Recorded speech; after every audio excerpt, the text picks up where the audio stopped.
من الشيطان الرجيم. بسم الله الرحمن الرحيم.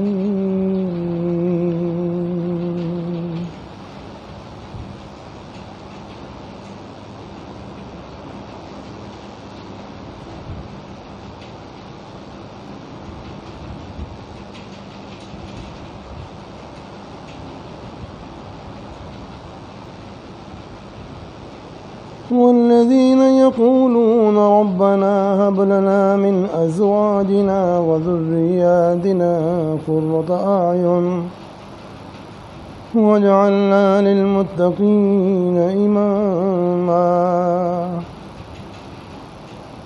أولئك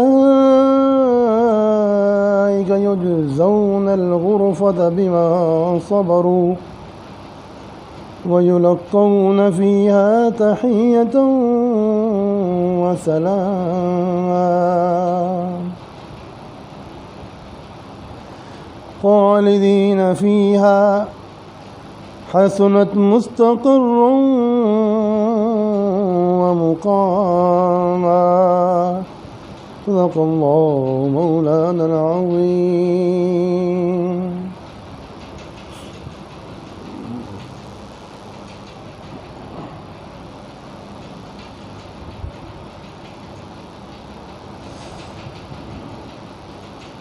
تذکرہ یہ چل رہا ہے کہ اللہ کے مخلص بندے، پاکیزہ بندے، نیک بندے، متقی بندے ایک دعا یہ بھی فرمایا کرتے ہیں کہ اے اللہ ہمیں ہماری ازواج اور ذریات کی طرف سے آنکھوں کی ٹھنڈک عطا فرما.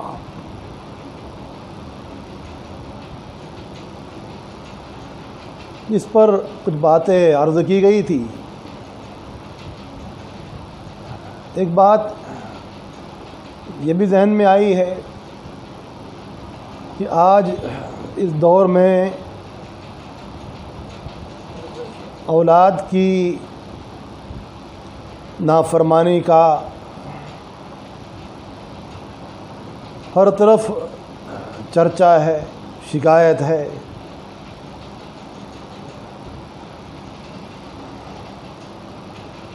کہ ایسا ایسا ہو رہا ہے، اولاد ایسا ایسا کر رہی ہے، والدین کی اطاعت شعاری نہیں کرتی ہے، فرما برداری نہیں کرتی ہے. تو اس آیت مقدسہ میں جو دعا تلقین فرمائی گئی ہے اس کو پڑھنے سے انشاءاللہ اولاد کے نیک صالح ہو جانے کی قوی امید ہے. اور دوسری طرف اولاد کو نیک بنانے کی محنت بھی کرنی چاہیے. یہ بھی ضروری ہے کہ اولاد کی تربیت کی جائے، ان کو ادب سکھایا جائے، بچپن ہی سے ان کو ادب سکھایا جائے، اچھے اخلاق سکھائے جائیں، اچھے اعمال سکھائے جائیں، اچھے افکار سکھائے جائیں. جہاں اولاد کے اوپر والدین کے حقوق ہیں اس کا تذکرہ بھی قرآن پاک میں بڑی اہمیت کے ساتھ متعدد جگہ پر آیا ہے نا. مثلاً باری تعالی شانہ نے فرمایا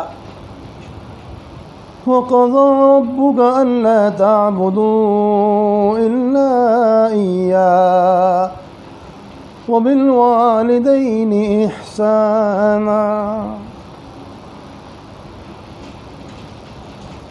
آپ کے رب نے اس بات کا فیصلہ کیا ہے کہ تم لوگ سوائے ان کے اور کسی کی عبادت نہ کرو،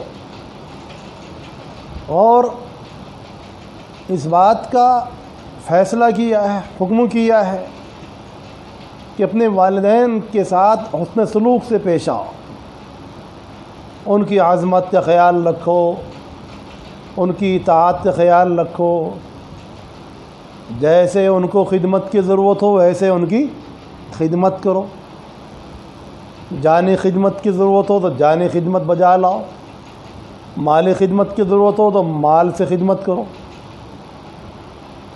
ایسے ہی والدین پر بھی اولاد کی تربیت کا ایک بھاری کیا کہیے بوجھ ہے اور ذمہ داری ہے، بھاری ذمہ داری ہے، مسئولیت ہے، ایک زبردست مسئولیت ہے، پوچھ تاچھ ہے اللہ پاک کے یہاں۔ اگر اولاد کے سلسلے میں انہوں نے تربیت سے کام نہیں لیا، اچھے عقائد پر، اچھے افکار پر، اچھے معاملات پر،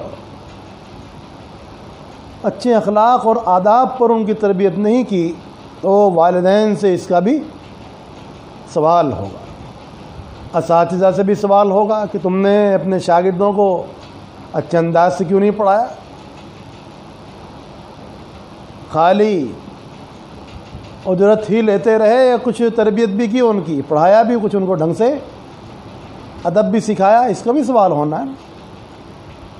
والدین سے بھی سوال ہونا ہے، مشائخ سے بھی سوال ہونا ہے کہ تم نے اپنے مریدوں کی تربیت کیسے کی تھی۔ اسی لیے وہ بھی بہت اہمیت کے ساتھ اس بات کو سمجھتے ہیں کہ یہ ہماری بھی ذمہ داری ہے، اور اسی کو رسول پاک علیہ السلام نے ارشاد فرمایا کہ تم میں سے ہر ایک کی ذمہ داری ہے، اس کے ماتحتوں کے سلسلے میں تم سے سوال ہوگا اللہ پاک کے یہاں کہ تم نے ان کو کیا تربیت دی، کس حال میں چھوڑا۔ ایک شخص نے شکایت کی حضرت عمر رضی اللہ تعالیٰ عنہ کے دربار میں کہ میرا لڑکا بہت ہی گستاخ ہے، بڑا بدتمیز ہے، بہت ہی نالائق ہے، اور ایسا ہے ویسا ہے، دنیا بھر کی اس کی جب شکایت کر لی اس نے اور وہ اپنی شکایت کے دفتر کھول کے فارغ ہو گیا اور دیکھا اس نے کہ حضرت فاروق اعظم کا جلال اب واقع ہوگا، کہا حضرت 1 منٹ کے لیے مجھے بھی کچھ کہنے کی اجازت مرحمت فرمائی جائے، میں بھی کچھ کہنا چاہوں گا۔ تو آپ نے فرمایا کہ تو بھی کہے۔ اس نے بتایا کہ یہ میرے والد نے ایک فاحشہ اور بدکار عورت سے نکاح کیا اور اس کے نتیجے میں میں دنیا میں وجود پذیر ہوا، دنیا میں آیا۔ جب سے میں دنیا میں آیا ہوں میں نے آج تک اپنے والد کو کبھی اچھے کام کے لیے مجھے کہتے ہوئے نہیں سنا، نہ اچھی مجلس میں لے گیا، نہ کسی مکتب میں پڑھنے بٹھایا، اور نہ میری کوئی تربیت کی۔ اور میرا نام بھی کیا رکھا؟ میرا نام بھی رکھا جعل، اور جعل کے معنی ہوتے ہیں عربی میں غلاظت کا کیڑا۔ ایسا برا نام، پھر اس کے اثرات کیا ہوں گے؟ وہ جو کچھ بیان کیا گیا یہ سب باتیں ہیں یا نہیں ہیں؟ آپ ان سے پوچھ لیجئے کہ میں غلط کہہ رہا ہوں یا حقیقت ہے یہ۔ حضرت فاروق اعظم رضی اللہ تعالیٰ عنہ نے والد سے پوچھا کہ یہ جو کچھ کہہ رہا ہے ایسا ہی ہے؟ وہ انکار نہیں کر سکا کہ یہ غلط کہہ رہا ہے، جھوٹ کہہ رہا ہے، کیونکہ سب باتیں اس کی صحیح تھیں۔ حضرت فاروق اعظم رضی اللہ تعالیٰ عنہ نے بیٹے کو تو چھوڑ دیا اور باپ کی کھچائی کی اور اس کو ڈانٹا اور اس پر ملامت فرمائی۔ معلوم ہوا کہ جس طرح والدین کے حقوق ہیں اولاد پر، اسی طرح اولاد کی نگرانی کرنا کہ وہ برے ماحول میں نہ جائے، برے دوستوں کے پاس نہ بیٹھے، بری سوسائٹی میں نہ پھنس جائے، کہیں ایسے دوستوں کے ہتھے نہ پڑ جائے کہ شراب پیتے ہوں اور نشے کی چیزیں استعمال کرتے ہوں، کہ وہ ان کو بھی نشے کی چیزوں کا، شراب کا اور چوری کا، ڈکیتی کا اور دنیا بھر کی اور خرافات جو رائج ہیں، یہ سب نوجوان بچوں کے اندر کہاں سے آتی ہیں؟ ایک تو جوانی کا جوش، آوارہ گردی اور جہالت اور غلط دوستوں کی مجلسیں، ان کے ساتھ اٹھنا بیٹھنا، اچھی مجلسوں میں کبھی نہ جانا، اچھے ماحول میں کبھی نہ بیٹھنا، تو اس کے اثرات ہوتے ہیں، یہ ہو رہے ہیں کہ ہماری قوم کے بہت سے نوجوان الیاذ باللہ وہ ان برائیوں کا شکار ہوتے جا رہے ہیں۔ اور نتیجہ کیا نکل رہا ہے؟ نتیجہ یہ نکل رہا ہے کہ پھر جب وہ مجرم بن جاتے ہیں، جرائم میں پکڑے جاتے ہیں، جرائم کا شکار ہو جاتے ہیں، برے ماحول کے اثرات سے، بری صحبتوں کی نحوست سے، پھر وہ لعنت ایسی پڑتی ہے کہ گھر والے بھی پریشان، محلے والے بھی پریشان، ان کے متعلقین بھی پریشان۔ اب وہ تھانوں کے اندر پٹ رہے ہیں، چھت رہے ہیں، وہاں ڈنڈے کھائے جا رہے ہیں، اب پیسے دے کر ان کو چھڑایا جا رہا ہے۔ کچھ لوگ ان کی شکایت کر رہے ہیں، کچھ کی وہ شکایت کر رہے ہیں۔ ایک معاشرے میں تباہی، بربادی کا سیلاب آیا ہوا ہے، اور وہ برائیاں جو بچپن سے طبیعتوں کے اندر راسخ ہو گئی، جم گئی، وہ برائیاں پھر جرائم کی شکل میں ظاہر ہوئی۔ جیسے بیج پڑے طبیعتوں کے اندر، ایسی تو کھیتی تیار ہوگی۔ کوئی آدمی اناج ڈالے تو اناج ہی پیدا ہوگا، اور کچھ ڈالے، چاول کا بیج ڈالے گا تو چاول پیدا ہوگا۔ جیسا بیج ڈالے گا ویسے ہی تو پیدا ہوگا۔ اگر اچھا بیج ان طبیعتوں کے اندر ڈالا جاتا، ان زمینوں کے اندر ڈالا جاتا، دل کی زمینوں کے اندر اچھا بیج ڈالا جاتا اور اخلاص کا پانی دیا جاتا اور تقوی کا کھاد اس میں ڈالا جاتا، تو کیا پیدا ہوتا؟ معرفت کے پھول پیدا ہوتے، اللہ کے عشق کے پھول پیدا ہوتے، تقوی نمودار ہوتا، دل منور ہوتا، چہرہ روشن ہوتا اور اچھے خیالات آتے۔ جیسا لقمہ پیٹ میں گیا، لقمہ حرام پیٹ میں گیا تو اس کے اثرات کیسے ہوں گے؟ ایسے ہی ہوں گے۔ ایک بزرگ تھے کاندلے کے اندر، حضرت مولانا مفتی مظفر حسین صاحب کاندلوی رحمۃ اللہ علیہ، ان کے متعلق یہ مشہور ہے کہ اگر کبھی کوئی لقمہ حرام کا یا مشتبہ مکروہ مال بھی ان کے پیٹ میں چلا جاتا تھا تو طبیعت قبول ہی نہیں کرتی تھی، طبیعت متلانے لگتی تھی اور قے ہو جایا کرتی تھی۔ اس قدر پاکیزہ اللہ پاک نے ان کو فطرت دی تھی، سبحان اللہ۔ ایک پالکی میں جا رہے تھے، وہ اس وقت میں کہاں یہ اتنی سہولیات تھی گاڑیوں کی، پالکیاں چلا کرتی تھی، اور وہ بھی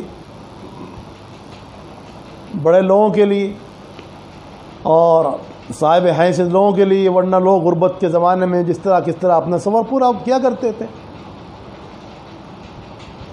کرایہ پر پالکی لی، راستے میں پالکی والے سے باتیں کرتے جا رہے تھے، باتیں کرتے کرتے یہ ظاہر ہو گیا اس کی باتوں میں کہ یہ پالکی مال حرام کی بنی ہوئی ہے، چوری کے مال کی بنی ہوئی ہے۔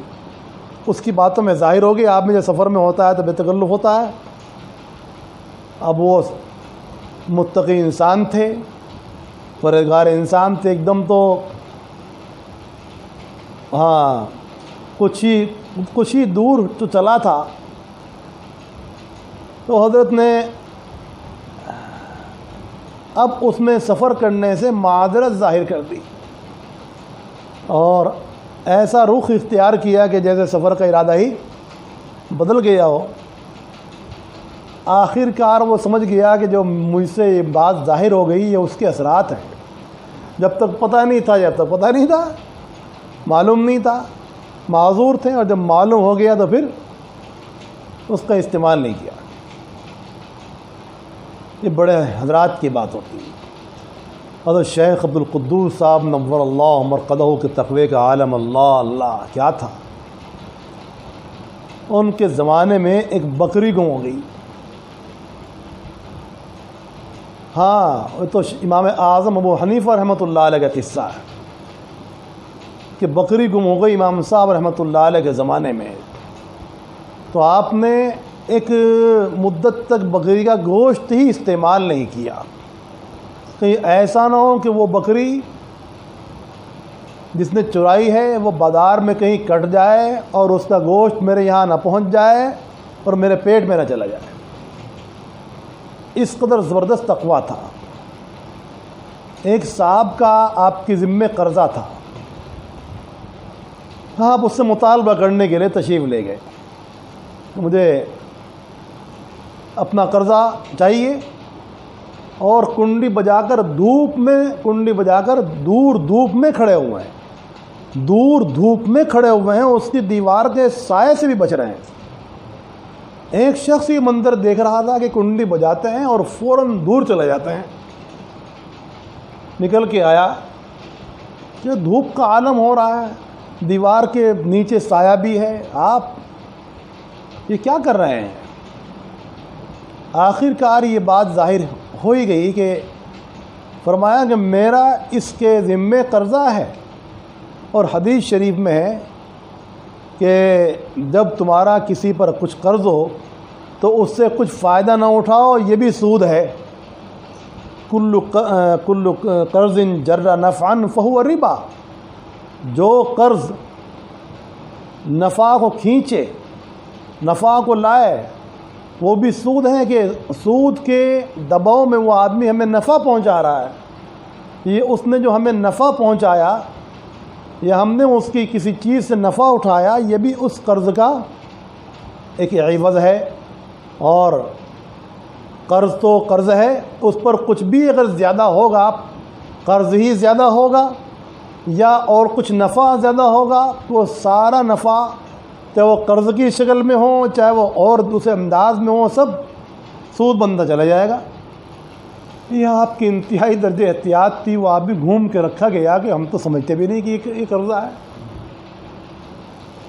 حضرت شیخ عبد القدوس صاحب رحمۃ اللہ علیہ عام طور پر عام قصابوں کے ہاتھ کا ذبیحہ نہیں کھاتے تھے، معلوم نہیں بسم اللہ پڑھی یا نہیں پڑھی، کہ گالی دیتے ہوئے تو نہیں کر دیا کام، گالی بھی دے رہا اور ذبح بھی کر رہا ہے، اتنے محتاط تھے۔ ایک جو آپ کا متعلق تھا اس کے بارے میں تحقیق تھی کہ وہ شریعت کا پابند ہے، اگر اس کے یہاں سے گوشت ملتا تو آپ استعمال کرتے، نہیں تو آپ منع فرما دیا کرتے تھے۔ یہ شیخ رحمۃ اللہ علیہ کے واقعات میں لکھا ہوا ہے۔ ان حضرات نے اس قدر تقوی کے ساتھ زندگی گزاری، اللہ اکبر کبیرہ۔ ہمارے حضرات کا یہ عالم تھا، اللہ پاک ہمیں بھی اس کا ذوق نصیب فرما دے۔ وَجَعَلْنَا لِلْمُتَّقِينَ إِمَامًا، یا اللہ ہمیں متقیوں کا پیشوا بنا دیجیے۔ اولئک یجزون الغرفۃ بما صبروا ویلقون فیہا تحیۃ وسلاما۔ یہ ہیں وہ لوگ جو ان صفات کے حامل ہیں، ان کو بالا خانے دیے جائیں گے ان کے صبر کی برکت سے، اور جب ان سے کوئی ملنے آئے گا وہاں جنت کی بالا خانوں میں تو تحیہ اور سلام کے ساتھ آئیں گے۔ اللہ پاک اس صبر کی برکت سے، اس تقوی کی برکت سے ان کو جنت کے بالا خانوں میں قیام عطا فرمائیں گے۔ اور جنت کے بالا خانے کیسے ہوں گے؟ جنت کے بالا خانے ایسے ہوں گے کہ درمیان میں معلق ہوں گے، نہ اوپر سے کوئی چیز ان کو تھامے ہوگی اور نہ نیچے سے کوئی چیز ان کی سپورٹ بنی ہوگی، پلر بنے ہوں گے۔ بغیر پلوں کے، بغیر ستونوں کے وہ فضا کے اندر معلق ہوں گے قدرت الہی کے تحت۔ بس آج ہے نا بہت سی چیزیں معلق، بادل کو دیکھو، بادل اتنا بھاری اور معلق ہے، آسمان کی پوری فضا اور ستارے یہ سب معلق ہی تو ہیں، تو ایک بالا خانے کا معلق ہونا کیا اللہ پاک کے لیے کون سا مشکل ہے۔ تو ایسے ہی جنتیوں کے بالا خانے ہوں گے، اور جنتی حضرات ان بالا خانوں میں قیام پذیر ہوں گے۔ حضرات صحابہ کرام نے پوچھا یا رسول اللہ ایسے ہی بالا خانے ہوں گے؟ سبحان اللہ، شیشے کے بنے ہوں گے، اور وہ کیا زبردست بنے ہوں گے، ان کو کوئی بیان نہیں کر سکتا۔ وہاں یا رسول اللہ جائیں گے کیسے جب نیچے سے نہ کوئی وہاں زینہ ہوگا، کنیکشن ہوگا، تعلق ہوگا، تو جائیں گے کیسے؟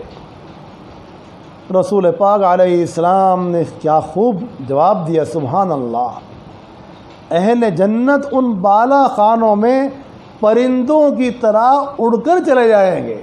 سبحان اللہ، سبحان اللہ۔ یہ پرندے جب ارادہ کرتے ہیں اپنے گھونسلے میں جانے کا تو سیڑھی منگواتے ہیں، بلکہ اپنے پروں سے اڑ کر چلے جاتے ہیں۔ اللہ کی شان ہے، اللہ پاک نے یہاں پرندوں کو یہ نعمت دی ہے، تو وہاں اہل جنت کو یہ نعمت حاصل ہوگی۔ اور جب بھی کوئی ان کے پاس آئے گا، فرشتے بھی آئیں گے اور ان کے خدام بھی آئیں گے، ان کے پاس ان کے کھانے لے کر، ان کے پینے کی چیزیں لے کر، ان کے اور سامان لے کر، اور خدام بھی کیسے ہوں گے؟ جیسے کہ بکھرے ہوئے موتی، اس قدر خوبصورت، اور ہمیشہ وہ خدام ایک ہی عمر کے رہیں گے، ایک ہی سائز کے رہیں گے۔ سبحان اللہ العظیم، معلوم ہوگا کہ وہ ایک ہی انداز کے ہیں، کتنا بھی وہ گزر جائے گا، اور انتہائی خوبصورت ہوں گے۔ اور وہ خدام ان کے پاس جب بھی آئیں گے، فرشتے ان کے پاس جب بھی آئیں گے، جہاں سے بھی آئیں گے، جس باب سے بھی آئیں گے، جس گیٹ سے بھی آئیں گے، سلام کرتے آئیں گے، اور جنت والے خود بھی ایک دوسرے کو سلام کریں گے، ملاقاتوں کے وقت میں سلام کریں گے، اور جنت والوں کو اللہ بھی سلام کریں گے، سلام علیکم طبتم فادخلوها خالدین۔ کیا تم جنت میں مزوں سے رہو اور سلامتی کے ساتھ اس میں ہمیشہ اسی طرح رہو گے۔ اور کہیں کیا فرمایا؟ ادخلوها بسلام آمنین۔ ان کو کہا جائے گا کہ تم جنت میں سلامتی کے ساتھ ہمیشہ کے لیے پرامن ہو کر داخل ہو جاؤ، یہاں کوئی تکلیف کسی کو نہ ہوگی۔ جنت باشد کہ آزار نباشد، کیسے رابا کیسے کارے نباشد۔ جنت وہ جگہ ہوگی کہ وہاں تکلیف کا نام ہی نہیں ہوگا، اور کسی کو کسی سے کوئی کام نہیں ہوگا کہ کوئی کسی کو ڈسٹرب کر رہا ہے، پریشان کر رہا ہے، ستا رہا ہے، حسد کر رہا ہے، نفرت رکھ رہا ہے، بغض رکھ رہا ہے، اونچا نیچا سمجھ رہا ہے، چھوٹا بڑا سمجھ رہا ہے۔ جنت میں کوئی چھوٹا بڑا نہیں ہوگا۔ علی سرر متقابلین، باغات میں ایک ایسی جگہ پر بھی بیٹھے ہوں گے اپنے اپنے تختوں پر آمنے سامنے، اور وہاں اللہ کی نعمتیں ان کے ساتھ سامنے لائے جائیں گی۔ جنت باشد کیا زارے نباشد، کسے رابا کسے کارے نباشد۔ اللہ پاک ہمیں ایسے اعمال کی توفیق نصیب فرمائے کہ ہم جنت کے مستحق بن جائیں۔ استغفر اللہ وعلى آل إبراهيم إنك حميد مجيد۔ ربنا ظلمنا أنفسنا وإن لم تغفر لنا وترحمنا لنكونن من الخاسرين۔ ربنا آتنا في الدنيا حسنة وفي الآخرة حسنة وقنا عذاب النار۔ یا اللہ ہمارے گناہوں کو معاف فرما، یا اللہ ہماری خطاؤں کو درگزر فرما، یا اللہ جو کچھ کہا گیا ہے آپ کے قرآن کی تشریح میں، یا اللہ اسے قبول فرما، اور ہم سب کو اس پر عمل کرنے کی توفیق نصیب فرما۔ یا اللہ ہمیں اچھی اولاد نصیب فرما، ہماری اولاد کو نیک صالح متقی پرہیزگار بنا، اور ہم کو اہل تقوی میں شامل فرما، ہم سب کو اہل عرفان اور اہل تقوی میں شامل فرما۔ یا اللہ ہر طرح کی ظاہر اور باطنی برکات نصیب فرما، ہر شر سے، فتنے سے، آفت سے، بلا سے، مصیبت سے ہماری اولاد کی، یا اللہ ہمارے مردوں کی اور عورتوں کی، بچوں اور بڑوں کی، سب کی حفاظت فرما، تمام مشکلات سے حفاظت فرما۔ یا اللہ جو ہمارے نوجوان غلط عادتوں کے اندر گرفتار ہے، مقدمات میں گرفتار ہیں، جیلوں کے اندر بند ہیں، یا اللہ ان تمام کو عزت کے ساتھ بری فرما اور اچھے احوال کے اندر منتقل فرما۔ ربنا تقبل منا انک انت السمیع العلیم وتب علینا یا مولانا انک انت التواب الرحیم، وصلی اللہ تعالی علی خیر خلقہ محمد وآلہ وصحبہ اجمعین برحمتک یا ارحم الراحمین۔ اللہ من الشیطان الرجیم، بسم اللہ الرحمن الرحیم۔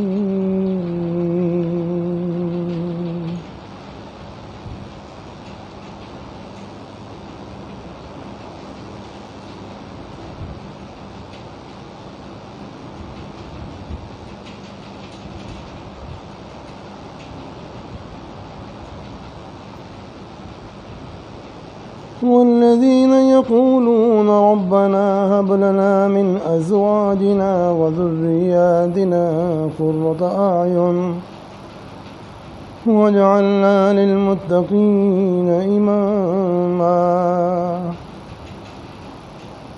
أولئك يجزون الغرفة بما صبروا ويلقون فيها تحية وسلام۔